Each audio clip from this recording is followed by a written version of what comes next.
안녕하세요. 유튜브에서 책을 소개하고 있는 락서입니다.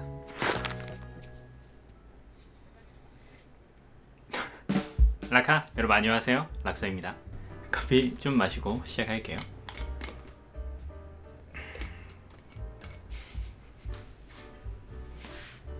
이게 자꾸 웃음이 나오는데 일단 오늘 찍을 영상은 월말정산 영상이고요. 10월 동안 읽은 책들을 한번 쭉 간단하게 소개해보는 시간을 가질 건데 앞서 인트로에서 보셨다시피 오늘 딱 그러니까 촬영일 기준이니까 그러니까 여러분들이 보실 때는 목요일에 교보문고에서 영상이 올라갔어요. 첫수혜라는 프로젝트로 이제 아직 세상에 발견되지 못한 초판 1쇄를 소개하는 프로젝트죠. 제가 감사하게도 그 프로젝트를 맡게 되어서 이렇게 소개를 하게 되었는데 총 3권이라서 아직 2권이 더 남아있고요. 아마 차차 업로드 될 예정이지 않을까 싶습니다. 저도 방금 전에 영상을 확인하고 이제 촬영을 하고 있는데 이렇게 웃음이 나오죠. 물론 뭐 그냥 촬영이고 어떻게 생각하면 제 채널에서 올라가든 다른 데서 올라가든 큰 차이 없다고 생각이 들기도 하는데 뭔가 낯설고 자꾸 그 웃음이 납니다.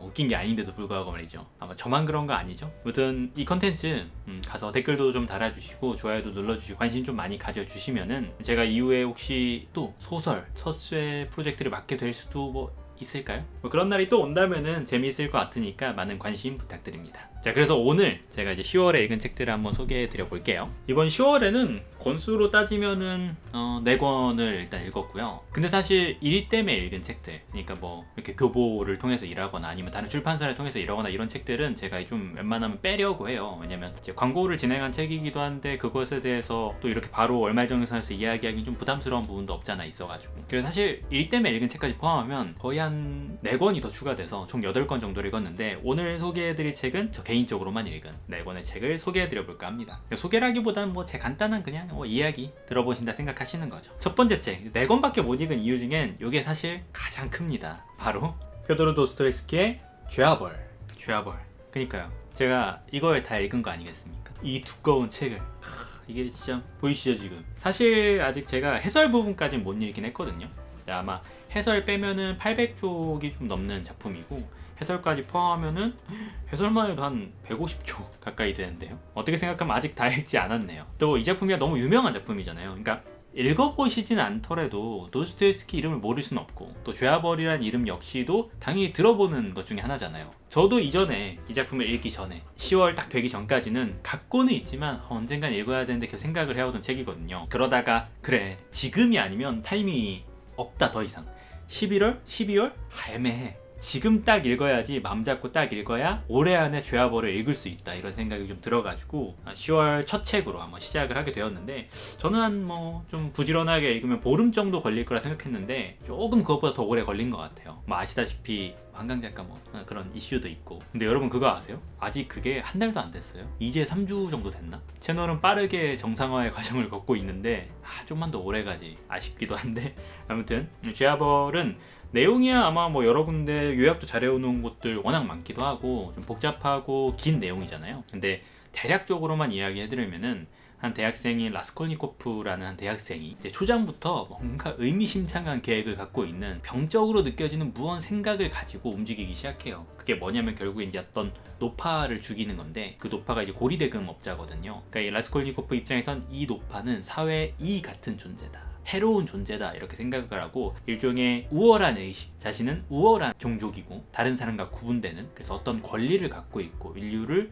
이끌 수 있는 이런 우월의식을 갖고 움직이는 인물인데 이 인물이 이 노파를 죽이고 나서 벌어지는 일들에 대해서 다루고 있거든요. 근데 이제 뭐 도스토옙스키 작품을 읽다 보면 알게 되는 건데 참 이 도스토옙스키가 다루는 인물들이 하나같이 좀 병적이기도 하고 그 안에 이 뒤틀린 마음들을 너무나 잘 묘사를 해놓거든요. 그래서 진짜로 이 인물이 생각이 왔다 갔다 하고 자기의 뭐 생각들이나 다른 사람들과 대화나 이런 것들을 아주 장황하게 아주 길게 아주 세세하게 잘 묘사하고 있어요. 사실 읽다 보면 좀 낯설다고 느껴지는 부분 중에 하나가 아니 누가 이렇게 대화해 이런 생각 들기도 하거든요. 일례로 뭐 클레어 키건 같은 작가의 작품이랑 비교해보면 너무나 확연히 차이가 나기도 하고요. 분명히 이 작가의 문장을 읽는 그 즐거움이 있고 이 도스토옙스키의 어떤 생각들 나름의 사상들 이런 것들 읽어내는 재미가 분명히 있긴 한데 인물들의 대화 자체만 놓고 보면은 혼자서 한 3페이지 내내 줄줄줄 이야기하다가 또 그럼 반대에서도 한 3페이지 줄줄 이야기하는 이런 모습들을 보고 있노라면 참 징하게도 말한다 생각이 들기도 하고요. 근데 좀 뭐 쉬운 책은 아니긴 해요. 내용 자체도 막 이렇게 분량이 워낙 길다 보니까 좀 꼬여있기도 하고 인물들이 많고 그리고 뭐 러시아 문학들 아시잖아요. 다 하나같이 이름이 여러 개 등장하기도 하는데 그게 또 애칭도 있고 뭐 줄임말도 있어가지고 얘가 얘인데 다른 이름을 불러 이런 게 좀 헷갈리기도 하거든요. 근데 그런 걸 다 떠나서 일단 내용 자체 이 서사 자체는 상당히 재밌기도 합니다.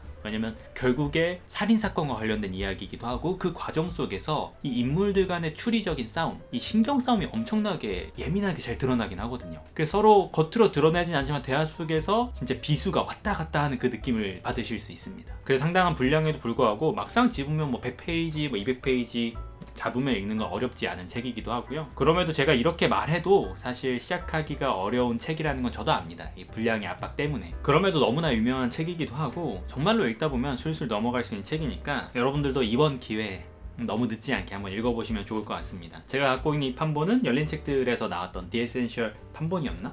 그래서 이제 여기에 정가 3만원에 양장본 상당히 이쁜 사실상 책이 이뻐서 샀던 판본인데 이 판본은 지금 구하기는 아마 어렵지 않을까 싶기도 해요. 그때 아마 한정판으로 판매했을 거라서 드디어 저도 이 라스콜니코프의 이야기 죄와벌 읽게 되었네요. 생각할 거리도 당연히 참 많은 책이고요. 확실히 이야기의 힘도 있고 그 안에 주제 역시 가벼이 넘어갈 수 없는 대작가의 대작품이다 이런 생각이 들긴 했습니다. 사실 좀 뭐 이 라스콜니코프의 생각이 좀 우스꽝스럽긴 하거든요. 그러니까 진짜 자기가 어떤 우월한 종족이다, 그래서 어떤 권리를 갖고 있다라고 착각을 하는 것인데 이게 되게 제가 우스꽝스럽다고 말하긴 했지만 생각보다 특권층이나 이런 의식을 갖고 있는 사람들이 분명히 있단 말이죠. 그래서 그 사람들의 정신 상태를 좀 알아보는 의미가 되기도 했었고 그리고 그게 왜 우스꽝스러운 생각인지도 작품을 잘 읽어 나가다 보면 또 알 수 있게 되기도 합니다. 그렇게 첫 번째 책 이번 달에 읽은 죄와벌 드디어 다 읽었고요. 그 다음 읽은 책은 프랑스와즈 4강의 브람스를 좋아하세요. 브람스 좋아하세요? 4강의 이 브람스를 좋아하세요. 가을이면 진짜 꼭 생각이 나는 작품이기도 하고 한번 읽어보고 싶은 작품이기도 해요. 저는 이미 한 두세 번? 한 3-4번 정도 읽은 작품이긴 하거든요. 되게 짧아요. 이거 생각보다 한 실제 내용은 150페이지 정도밖에 안 돼서 사실상 중편 정도로 봐도 되지 않나 싶기도 하고 저는 이제 가을에 추천드린다고 했잖아요. 아직 가을 끝났나요? 요즘 단풍도 되게 늦게 피고 거의 안 핀다고 하더라고요. 가을이 사라졌다 뭐 이런 말들도 많은데 오늘 시작해도 가을 끝나기 전까지 읽으실 수 있을 정도로 정말 빠르게 읽을 수 있는 작품입니다. 기본적으로 삼각관계 39살인 폴 읽어보시면 오해 많이 하시는데 폴이 여자입니다. 39살인 폴과 그녀의 연인인 로제는 남자예요. 처음 읽을 때 진짜 헷갈리거든요. 왜 폴은 남자고 로제는 여자 왜 아니지? 이상한데? 이렇게 생각을 하시거든요. 그리고 폴보다 14살 어린 25살의 미청년 아름다운 청년 시몽에 이 3명의 삼각관계를 그리고 있습니다. 저원들이 이 작품 이야기하면 양기자 작가의 모순도 같이 이야기하게 되기도 하는데 두 작품 다 읽어보시면 너무나 재미있는 작품이니까 가을에 한번 생각나시면 꼭 꺼내서 읽어보셔도 좋을 것 같고요. 정말 섬세한 문장들, 감각 묘사가 너무나 섬세하기 때문에 읽으시면서 가슴 저릿한 마음을 저는 여전히 읽을 때마다 받기도 하더라고요. 인생의 권태, 지루함, 그리고 그런 것들 사이에서 이 시몬과의 만남, 그리고 사랑에 대해서 고민하는 것, 결국에 폴이 로제와 시몽 사이에서 어떤 선택을 남기게 될 것인지 이런 것들을 판단한다기보다는 좀 느끼면서 읽어보시면 너무나 재미있는 작품이라 생각이 들고 4강의 인생도 참 스펙타클하긴 한데 제가 옛날에 영상으로도 말씀드리긴 했지만 이 책 역시도 한번 펼쳐보시면 좋을 것 같습니다. 그리고 이게 마음에 드신다면 4강의 다른 작품들 요즘은 꽤나 많이 번역이 되었거든요. 한때 막 절판됐다가 다시 좀 나온 지가 되긴 했는데 사실 대표작은 슬픔이와 안녕이란 책이에요. 책 보여드릴까? 제가 갖고 있는 건 아르떼에서 나온 슬픔이와 안녕인데 이게 사실 4강의 첫 데뷔작이기도 하고 10대 때 썼던 그런데 한 4년 동안 180만 부가 팔렸던 미친듯이 팔렸던 바로 부자가 되었던 바로 그 책인데 4강의 사진도 내부에 이렇게 들어있고요. 제가 알기로 4강이 안고 있는 고양이를 키웠을 때 아마 브람스라는 이름으로 알고 있는데 이게 아마 그래서 브람스겠죠? 브람스를 좋아하세요. 그 브람스인가? 아무튼 이 슬픔이 안녕도 한번 읽어보시면 좋을 것 같습니다. 4강의 아주 첫 작품이기도 하니까 4강의 색채가 좀 많이 드러나기도 하고 다른 여타 작품과 마찬가지로 섬세한 묘사가 특징이기도 하니까요. 자, 그래서 두 번째 읽은 책은 브람스를 좋아하세요 였고요. 세 번째 책은 이번 달 독서 모임 책이기도 했던 박지리 작가의 3차 면접에서 돌발 행동을 보인 맨에 관하여. 제목이 상당히 특이하죠. 3차 면접에서 돌발 행동을 보인 맨에 관하여. 박지리 작가에 대한 이야기를 가끔씩 한 번씩 꼭 하곤 합니다. 사계절 출판사에서 주로 나와 있는 이 박지리 작가의 책들은 사실 박지리 작가가 85년생으로 정말 짧은 기간, 오래되지 않은 기간 동안만 활동하다가 좀 이른 나이에 사망을 하셨거든요. 그래서 생각보다 한 6작품에서 7작품만 사계절 출판사에서 나와 있는데 대표작으로는 맨홀이라는 작품도 있고 합체, 그리고 양춘단 대학 탐방기도 있지만 뮤지컬화되기도 했던 다인형의 악의 기원도 상당히 유명하죠. 저는 합본판으로 갖고 있는데 보여드릴까요? 바로 이 책. 이것도 상당히 두꺼워요. 다인형의 악의 기원. 이거 원래 3권인가 2권으로 나눠져 있을 텐데 저는 옛날에 좀 구매를 해서 뮤지컬 만들어지기 전에 읽어봤던 기억이 있습니다. 이것도 상당히 독특한 작품이어서 박지리 작가 제품은 대체적으로 진짜 신선하다라는 느낌도 좀 많이 받고요. 확실히 일반적이지 않다, 참신하다 이런 느낌을 많이 주는 작가였던 것 같아요. 그래서인지 이 3차 면접에서 돌발 행동을 보인 맨에 관하여 역시도 제목 자체도 특이하지만 안에 내용 형식, 내용 그 자체도 읽어보시다 보면 되게 와 신기한데? 흥미로운데? 이런 부분을 많이 가지실 수 있으리라 생각이 듭니다. 200페이지가 좀 넘는 한 250페이지 정도의 작품인데 정말 금방 읽을 수 있는 작품이기도 하고요. 그리고 무엇보다 이게 이 맨 주인공인 화자가 48배 면접을 정말 많이 보면서 그 면접에 대한 이야기들을 통해서 사회를 드러내고 있거든요. 그런 부분들에서 우리 모두 살다 보면 면접을 보게 되잖아요. 그런 부분들에서 더더욱 공감하면서 읽어볼 수 있는 책이 아닐까 싶기도 하고, 또 마지막에는 독자의 뒤통수를 탁 하고 치는 그런 포인트마저 있으니까 박지리 작가가 너무 짧게 활동을 하고 가시긴 했지만 한번 기억해 주십사 해서 이번에 독서 모임 도서로 제가 선정하기도 했었고, 관심이 생기신다면 꼭 한번 읽어보셨으면 좋겠습니다. 이 책뿐만이 아니라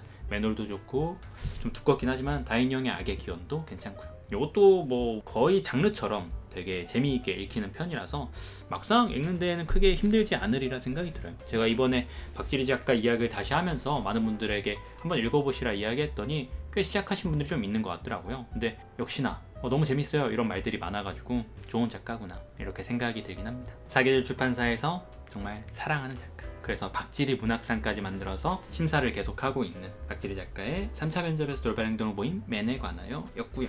정말 독특한 작가예요. 기본적으로 한 2010년대 중반이긴 했지만 스마트폰도 안 썼다고 해요. 투지폰 쓰기도 했고 거의 이메일로만 주변 사람들과 소통을 하고 집 밖에 잘 나오지 않고 거의 은둔형에 가까웠고, 연락을 거의 안 받고 노트북이 있는데 노트북 인터넷도 안 돼가지고 정말 그냥 작품만 쓰다가 다인형의 악의 기원이 나오고 일주일인가?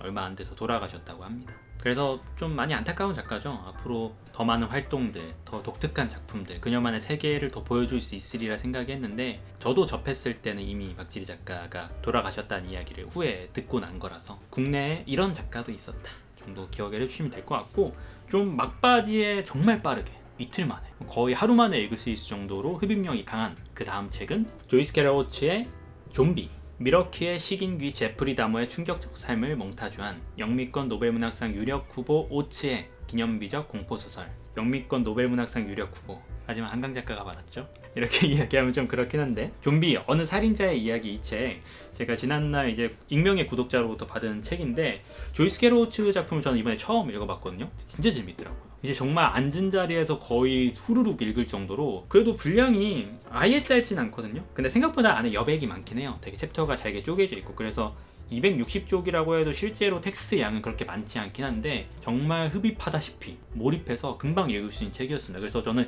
이 책 읽으면서 약간 이렇게 범죄자의 정신적인 부분들을 너무나 잘 드러낸 소설들을 갖고 기획을 해서 좀 추천해보면 어떨까 이 생각도 같이 하게 되더라고요. 공교롭게도 제가 아까 소개했던 죄아벌 역시도 이 라스콜니코프라는 한 인물의 그 내면, 범죄자의 내면을 너무나 잘 묘사하고 있잖아요.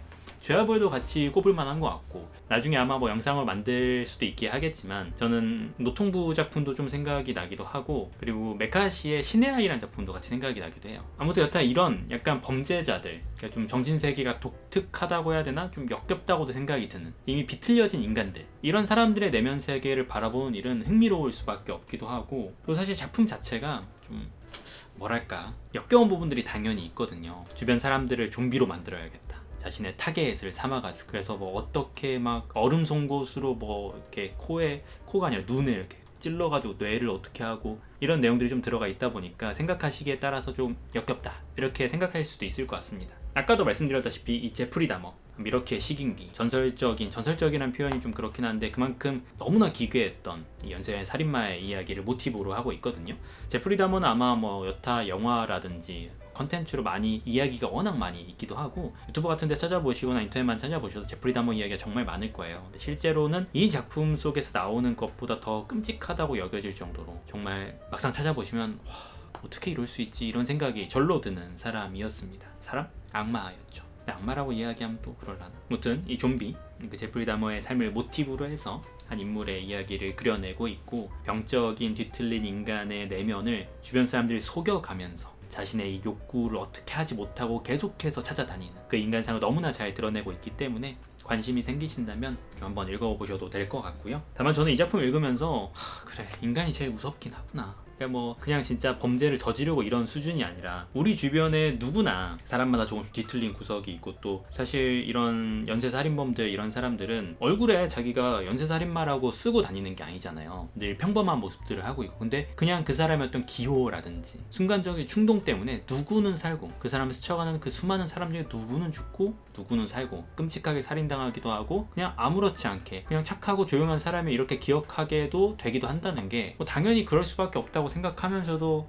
그 사실 자체가 기이하게 느껴지기도 해요. 삶이라는 게 얼마나 알 수 없는 것인지 새삼 이런 작품을 읽으면서 좀 다시금 느끼게 되기도 하는 것 같습니다. 자, 이렇게 제가 이번에 읽은 책은 4권의 책이고요. 말씀드린 대로 광고 때문에 읽고 있는 책들은 아직 소개해드리지 못한 영상으로 만들어지지 않은 책들도 있어서 지금 말씀드리기 좀 어려울 것 같기도 하고 또 어떤 의미로는 이제 공정하게도 이야기하기 어려운 부분들도 있으니까 좀 빼기도 했습니다. 그러나 언젠가 제가 생방송을 하고 있을 때 나중에 이 책 광고하셨던데 이 책 어떠셨나요? 라고 하면은 또 말씀드릴 수 있을 것 같기도 해요. 아무튼 오늘 영상도 재미있게 보셨기를 바라면서 어느 책이든 읽어보셔도 진짜 후회 안 할 만한 너무나 다 재밌는 책들이었거든요. 진심으로 진짜 다 재밌게 읽었어요. 올해가 가기 전에 여러분 계속 독서해보시길 바라겠고 이 중에 한 권이 여러분의 픽이 되었으면 또 좋기도 하겠네요. 영상 재밌게 보셨다면 구독, 좋아요, 댓글 부탁드리고요. 저는 또 이제 11월에 독서를 향해서 열심히 달려보도록 하겠습니다. 개인적인 독서도 열심히, 광고도 열심히, 내 인생도 열심히. 참 열심히란 단어가 저랑 잘 안 어울리는데 말입니다. 봐주시느라 수고하셨고 저는 또 다음에 돌아올게요 여러분. 안녕히 들어가세요.